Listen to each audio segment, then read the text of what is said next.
What's up, everybody? Hope you're having a great day. Welcome back to another episode of the Bourbon Pour. I'm Jordan. I'm Brian. And these two bourbons are the same age, from the same distillery, same mash bill, pretty close to the same proof too, Brian. We've got a big name here, the Winkle Lot B 12-year-old and the Weller 12-year-old. So we thought maybe we ought to compare the two. Yeah, they're both hard to find.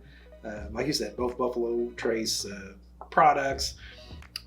Obviously Lot B is a lot harder to get than Weller 12, but I spent over a year, almost 2 years trying to get a bottle of it. So it's not easy. It's not easy to come by either. It's not sitting out on the shelves. But we thought, we see a lot of people talk about Poor Man's Pappy, which I think is a blend of 107 and 12 year. Right. But we thought we have this bottle, which was provided by our friend Tom Lewis. Let's go ahead and see what we have here. See how it compares to this one. Like I said, if you can get these for retail, this one's a little bit cheaper. Like $50. Yeah, $50. And I think, like I said in the earlier episode, I think this one is set around $69, but it's probably more realistically at retail, maybe $130 to $160. Yeah. And more likely what you're going to find it for is going to be in the $3,000 to $1,000. yeah, which is crazy. So, all right, we're going to start with Lot B here. Let's nose them both. Dense oak. And, yeah, it's kind of an oak, heavy oak. It's kind of cherry, a little lighter. Good caramel. Yeah, cherry, maybe a green apple. Yeah, green apple. Especially if you inhale for a lengthy amount of time, that green apple really kind of comes through. Good oak. Yeah, it's got a good nose. Yeah. Let's nose this Weller 12 against it. This oak's a little more flat. It's still. Honestly, it's not too far off. It's not there's a little more. So I said this one was cherry green apple. This one's got a little bit more of a grapey. Yeah, I get something that's a little darker. Oh yeah, I definitely get a grape. Yeah, dark grape. Yeah, but the oak is a little more flat, whereas the oak on this one was a little bit more pronounced. Still, it was comparable. Yeah, comparable. I would give probably the lead to the Weller on the nose, but I think I'm with you. But it's close. I'm with you. Let's go in for a sip here of this Van Winkle.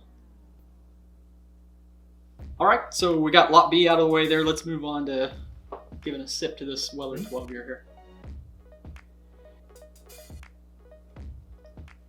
here. So to me, this has got more sweetness.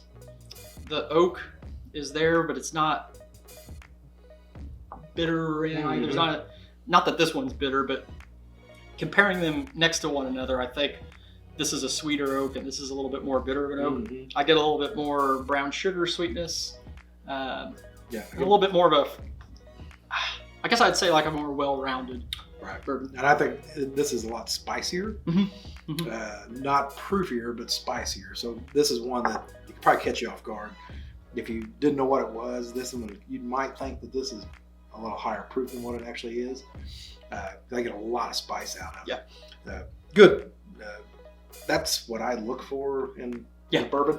I love a little spice kick, and or either cinnamon or whatever it is that gives it to you. If it's the proof, I don't like one to blow me away, but that's in a good good ballpark. Yeah.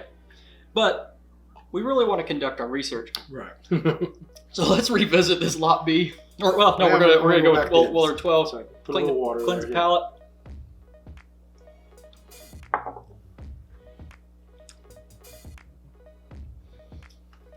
So the water kind of dwarfed the spice down a little bit. Yeah, I was just getting ready to say that. So if you're gonna drink this one, I would highly suggest that you don't drink water before. No, don't add water to it. Because that takes away everything that's good about that in my mind. And really, Weller 12, I like the Weller line a lot. It's actually my favorite product that Buffalo Trace has. A lot of people at the distillery, when they see Weller green label for the allocation of the day, they'll start leaving, and I'm running because I would buy. Well, okay, I'd buy Weller all day over all the other offerings. But anyway. That's a really good sip, but I agree that water kind of tamped down that spice that we like. Revisiting the Lot B here.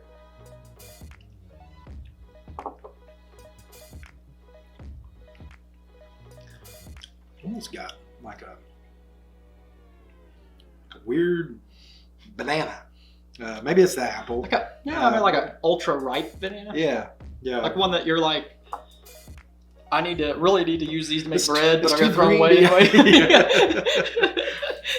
Or you're thinking the opposite? No, a more green apple? No, or a green banana? I thought that's what you were getting ready to say. Oh, but yeah. No, it could be that green apple. Yeah. I do kind of get what you're saying. It might be the oak kind of coming through in a layered way. The oak here kind of throws me off. I think a lot of times too, both of these are lower proof, and I don't claim to be an expert, but things that I have read tend to say that, you know, the higher age statement, if there's a lower proof, that influence of oak is going to be a little stronger, a little can trudge on bitter, and I'm getting a little bit out of that. That might be what that is. Yeah. Out of that, yeah.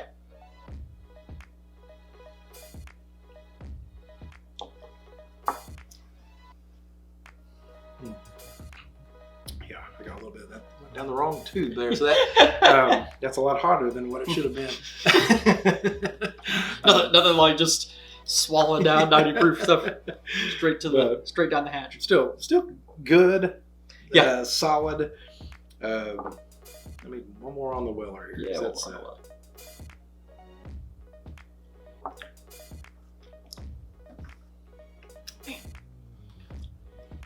I'm actually, so the point of the video is comparing. I'm gonna say that by leaps and bounds, I prefer Weller 12 over this Lot B Van Winkle. And where are you at? Is it leaps and bounds? It's better. I don't know if it's leaps and bounds better, but this is one of my favorite Wellers. Yeah. I think we're probably in the same. Well, we haven't had some of them, but 107's killer. Yeah. This is probably right behind 107. If some people would put it above. Full proof. Yeah. So and then you have foolproof in there. So this drinks like I said, to me, at a higher proof. Yeah.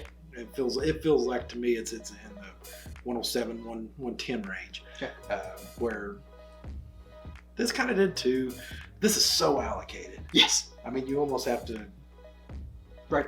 I mean, just give your right arm to get it. We see this once a year-ish. Mm-hmm. There was a big drop this summer, which is when I got this one. Right. And there was a big drop last fall. I've never seen this. Right. No, I've never seen it either. So yeah. That's what I mean. Yeah, this is hard to get, but you're going to come across this way more often. Right. And I would probably be happier if I came across this. I would be happier. I would probably avoid that one over that, given the choice between the two. But let us know, have you compared these two? Do you have either of these bottles? Let us know. But we're going to close this. We also want to say another thank you to Tom Lewis for loaning us this bottle. He owns Kindred Spirits. He's got 4 stores in Indiana, so stop by those if you are in the area, mainly in Bedford and one in Mitchell. He does have a Buffalo Trace pick, so I wanted to give a shout out to Tom Lewis once again. Thank you, buddy. 2 of them are in Bedford. One of them is on their way to Olynyk. I don't know if they're actually all the way to Olynyk. Got it. And then the other one in Mitchell. Gotcha. So. Cool. All right. Thanks for that correction, Brian. We want to make sure that you get to those stores and find some of these products. So, all right. Well, we're going to close this episode the same way that we always do, and that is when you're with your family and your friends, always share your whiskey.